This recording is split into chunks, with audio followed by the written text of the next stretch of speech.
Welcome to Standard Academy. Student, this is our lecture number 3, which is about completing square. So, completing square start करने से पहले पढ़ने, लिखने और सीखने का अमल को जारी रखना है। इस चैनल को अपने दोस्तों के साथ ज़्यादा से ज़्यादा शेयर करना है ताकि ज़्यादा से ज़्यादा स्टूडेंट सीख सकें। So, अब हम अपने लेक्चर को कंटिन्यू करते हैं। कंप्लीटिंग स्क्वायर के लिए कुछ बातें हैं जो आपको याद रखनी है। अगर आप उनको याद रखेंगे तो आप लोगों के लिए इंतहाई आसान होगा कंप्लीटिंग स्क्वायर के क्वेश्चंस को सॉल्व करना। सो नंबर वन क्या है कि आपके पास एक्स स्क्वायर का कोफिशिएंट 1 होना चाहिए।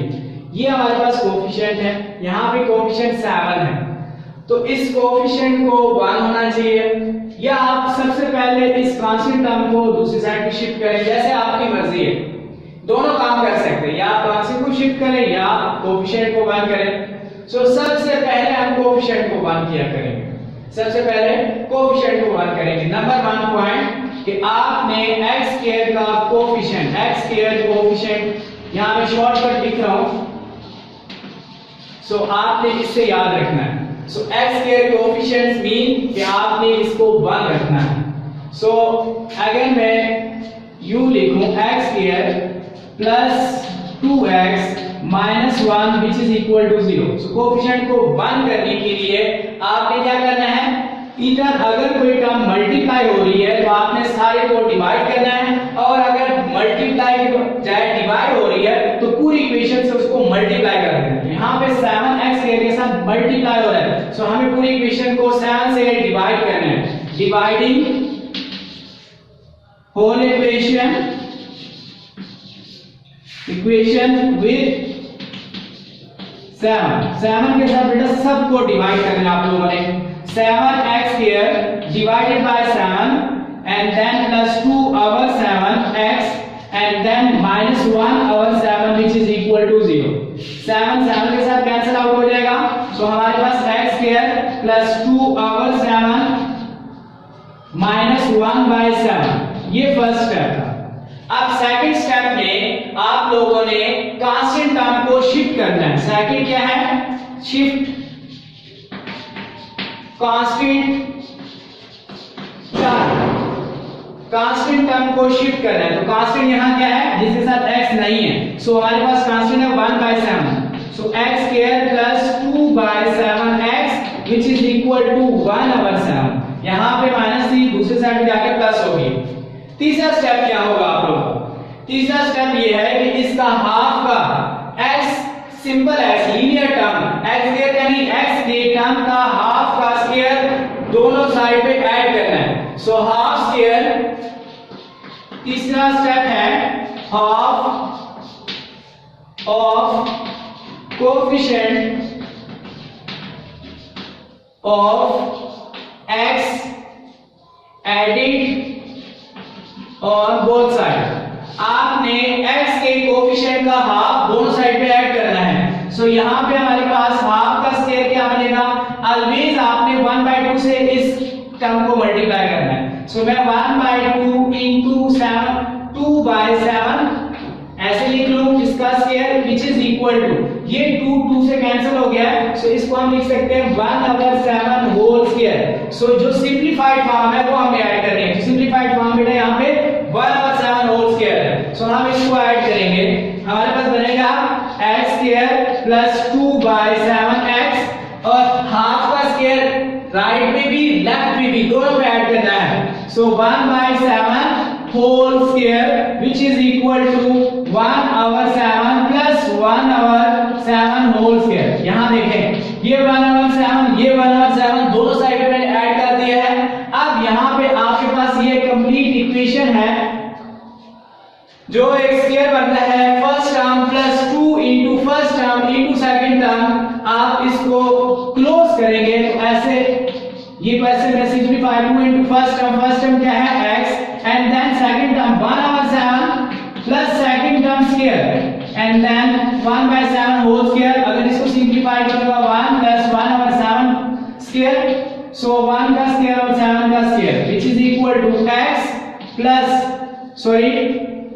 x, और आपने फर्स्ट टर्म लिखनी है और स्क्वायर की दोनों टर्म लिखनी है। स्क्वायर की टर्म क्या है और ये स्क्वायर की टर्म 1/7 और साइन जो स्क्वायर के बगैर टर्म है वो वाले लिखने हैं प्लस और इसके ऊपर होल स्क्वायर पुट करना है और यहाँ पे 1/7 प्लस 1 का स्क्वायर 1 और 7 का स्क्वायर कितना होता है 49। सो मजीद सिंपलीफाई करें तो हमारे पास ये बनेगा x plus 1/7 whole square which is equal to अगर इसके एलसीएम ले लो 49। सो ये बनेगा 49 बच्चों और 49 7 7 सा 49।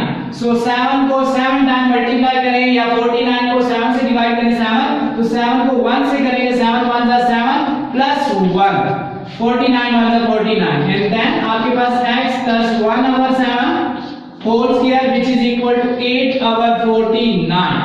सो बच्चों आप लोगों ने इसको जितना सिंपलीफाई कर सकते हो उतना सिंपलीफाई करें। अगर किसी का स्क्वायर रूट खत्म नहीं होता तो इससे परेशान नहीं होना। सो आप क्या करेंगे x plus 1/7 and then plus minus square root जब लेंगे तो प्लस माइनस आएगा क्योंकि जब भी स्क्वायर की टर्म होती है आप लोगों को मैंने बताया था कि जो जितनी पावर होगी उतने ही इसके रूट बनेंगे। सो हम प्लस माइनस लेंगे। सो यहाँ पे अगर इसको मजीद सिंपलीफाई करूं तो ये मेरे पास बनता है x प्लस 1/7 प्लस माइनस और 8 को हम कैसे लिख सकते हैं 4 into 2 और 49 को हम 7 का स्क्वायर लिख सकते हैं। सो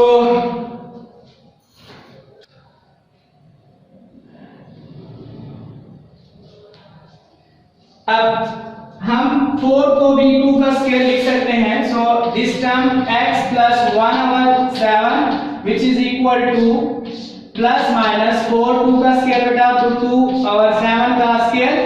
सो ये वाली टर्म अगर हम वहां पे शिफ्ट करेंगे तो माइनस 1/7 हो जाएगा 1/7 एंड देन प्लस माइनस 2 का स्क्वायर रूट खत्म हो जाएगा तो 2 स्क्वायर रूट 2 और 7 का भी स्क्वायर रूट खत्म हो जाएगा बिकॉज़ ऑफ 2 का टर्म का स्क्वायर है और 7 का भी स्क्वायर है। स्क्वायर और स्क्वायर रूट कैंसिल आउट हो जाएंगे।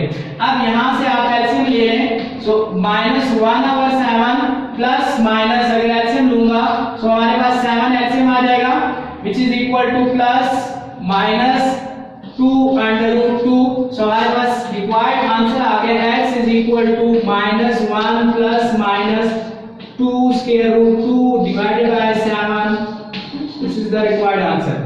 So once I am repeating all the steps, first you have to require the coefficient of x square should be equal to 1 and then you have to shift the constant term and third step is you have to add the half of coefficient of x on both sides and then you have to some steps to simplify the question and you will get your required answer.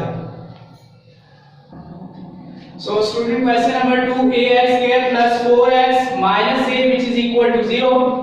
सबसे पहले जो last में step बताया है उसमें step वो भी ठीक है लेकिन टीचर ज्यादातर कांस्टेंट टर्म को फर्स्ट शिफ्ट करते हैं तो आप फर्स्ट स्टेप ये करें a को शिफ्ट कर दिया कांस्टेंट टर्म को राइट हैंड साइड पे। सो आपके पास ax square plus 4x is equal to a। आप पूरी इक्वेशन को a से डिवाइड कर दें और अगर हम पहले a से डिवाइड कर दें और फिर शिफ्ट करें तो इससे कोई फर्क नहीं पड़ता लेकिन बाहर आप सबसे पहले कांस्टेंट को शिफ्ट करें। Dividing whole equation by a से पूरी इक्वेशन को डिवाइड कर दिया। सो हमारे पास x स्क्वायर बच गया और 4/ax एंड देन हियर 1। सो अब आपने क्या करना है इसके हाफ का स्क्वायर ऐड करना है। So 1/2 this term square. So 1/2 4/a whole square simplify करेंगे 2 2 जा 4 2/a होल स्क्वायर। अब इस साइड पे भी 2 और a होल स्क्वायर ऐड कर दिया आपने और इस साइड पे भी 2 और a होल स्क्वायर ऐड कर दिया। सिंपलीफाई करेंगे सो ये मेरे पास first term 2 into first term into second term का स्क्वायर। तो मैंने आपको बताया था फर्स्ट टर्म स्क्वायर वाला लिखेंगे सेकंड टर्म स्क्वायर वाला लिखेंगे और साइन जो x के साथ होंगे या y के साथ होंगे जिनकी पावर 1 होंगे वो वाले पुट करेंगे। प्लस का है तो मैंने प्लस कर दिया तो 1 और इसको ओपन करेंगे 2 2 जा 4 4/a स्क्वायर। अब एलसीएम लूंगा a square plus 4/a square which is equal to अब आपने स्क्वायर रूट लेना है सिंपलीफाई करना है तो यहां पे स्क्वायर रूट स्क्वायर से कैंसिल हो जाएगा x इसका स्क्वायर रूट खत्म नहीं किया। अगर कोई स्टूडेंट गलती से ये +4 का स्क्वायर रूट खत्म करना चाहे तो ये खत्म नहीं होगा। सबसे पहले बच्चों आप लोगों ने ऐसी टर्म में जैसे ये होल स्क्वायर बनाना था। अगर होल स्क्वायर हो तो स्क्वायर रूट कटता है, अगर होल स्क्वायर ना हो तो ऐसी टर्म्स का स्क्वायर नहीं कटता, ना a का स्क्वायर कटेगा ना ही 4 का कटेगा, ये ऐसे ही स्क्वायर रूट के अंदर रहेंगे। सो आपने जस्ट ये सिंगल टर्म है, इसके साथ कोई प्लस माइनस नहीं हो रहा था, दैट्स व्हाई मैंने इसका स्क्वायर रूट खत्म किया है। सो अब आप एलसीएम लेंगे, एलसीएम के बाद सिंपलीफाई करेंगे तो आपके पास रिक्वायर्ड आंसर आएगा।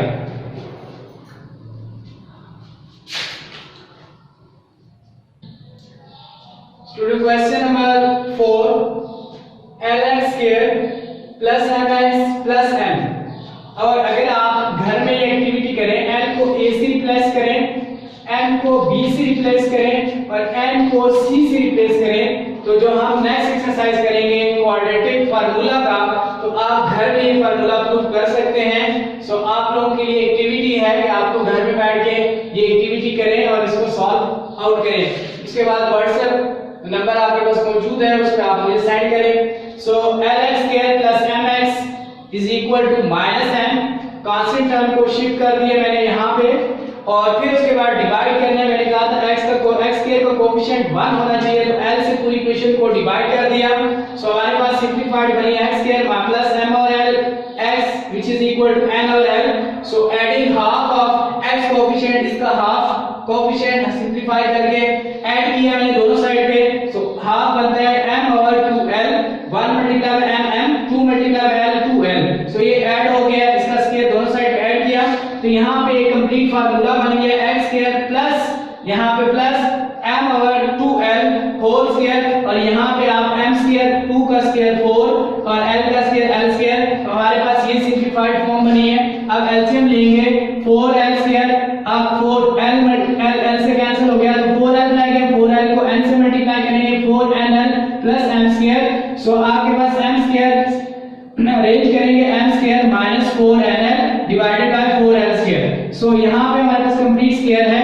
अब 4l स्क्वायर को 2l स्क्वायर लिखा जा सकता है। अब दोनों साइड में स्क्वायर रूट लेंगे प्लस माइनस, एंड देन आपके पास ये टर्म बनेगी और यहाँ पे 2l स्क्वायर का स्क्वायर रूट खत्म हो जाएगा, 2l बच जाएगा, और ये वाली टर्म का स्क्वायर रूट खत्म नहीं होगा, क्योंकि मैंने आप लोगों को बताया था जब तक ये होल स्क्वायर नहीं होता तब तक इसका स्क्वायर रूट खत्म नहीं कर सकते। सो ये टर्म हम दूसरी साइड पे शिफ्ट कर रहे हैं, माइनस 2l बन जाएगा plus minus 2l same LCM है तो 2l लिखेंगे और m minus m plus under root m square minus 4l, ये रिक्वायर्ड आंसर है। और जब आप abc लेंगे तो यहाँ पे आएगा minus b plus minus b square minus 4ac divided by 2a। Now question number 5, last question for today lecture, 3x square plus 7 which is equal to 0। यहाँ पे कांस्टेंट टर्म पहले से ही 0 है, सो हमारे पास कांस्टेंट को शिफ्ट करने की जरूरत नहीं है। अब आप x सेकंड स्टेप करेंगे, डायरेक्ट x स्क्वायर का कोएफिशिएंट 1 करेंगे, so dividing whole equation with 3, आप 3 के साथ डिवाइड करेंगे, 3 cancel, 7/3 which is equal to 0। Next step, इसके x के कोएफिशिएंट का हाफ ऐड करना है, सो 7/3 का हाफ 1/2, 7 1 जा 7, 2 3 जा 6, 7/6 स्क्वायर, 7/6 राइट पे 7/6 लेफ्ट पे, दोनों पे ऐड करेंगे। सो आपके पास यहाँ ये कंप्लीट स्क्वायर बन जाएगा x plus 7/6 whole square, x plus 7/6 whole square, और 0 प्लस एनीथिंग वही टर्म दोबारा आ जाएगी 7/6 होल स्क्वायर। टेकिंग रूट आप स्क्वायर रूट लेंगे और दोनों साइड पे, तो square root plus minus square root, तो x plus 7/6 is equal to plus minus 7/6। अब यहां से इस टर्म को दूसरी साइड में शिफ्ट करेंगे तो माइनस 7/6 हो जाएगा। अब एक दफा इस टर्म को प्लस में लेना है, एक दफा माइनस में लेना है, सो प्लस एलसीएम लेंगे तो -7 + 7 0 0/6 which is equal to 0, और यहां पे माइनस और ये भी माइनस -7 -14/6, 2 7 सा 14, 2 3 सा 6, सिंपलीफाइड करेंगे तो आंसर आएगा 0 -7/3। ये वो रिक्वायर्ड आंसर था जिसे हमने फाइंड करना था। Thank you. पढ़ने लिखने और सीखने के अमल को जारी रखना है। इस लेक्चर को अपने दोस्तों के साथ ज्यादा से ज्यादा शेयर करना है ताकि ज्यादा से ज्यादा स्टूडेंट सीख सकें। चैनल को शेयर करें, सब्सक्राइब करें, लाइक कीजिए। Thank you.